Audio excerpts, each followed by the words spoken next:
একটা ছোট গ্রামে ছিল এক বিস্তৃত ধানক্ষেত, আর তার মাঝখানে ছিল এক ছোট্ট কুঁড়ে ঘর।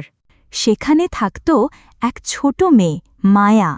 সবাই তাকে ডাকে ধানক্ষেতের রাজকন্যা, কারণ সে প্রতিদিন গায়ে লাল শাড়ি জড়িয়ে মাঠে গিয়ে পাখিদের সঙ্গে কথা বলত, ধানের মাথায় হাত বুলিয়ে গান গাইত।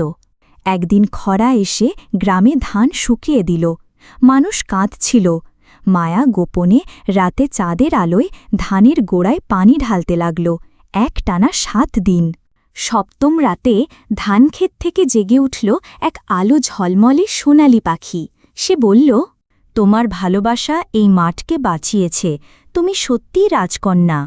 পরদিন গ্রাম জুড়ে ধানের শীষে সোনা ঝিকিমিকি করছিল, আর ছোট্ট মায়া দাঁড়িয়েছিল সবার সামনে, এক বুক হাসি নিয়ে।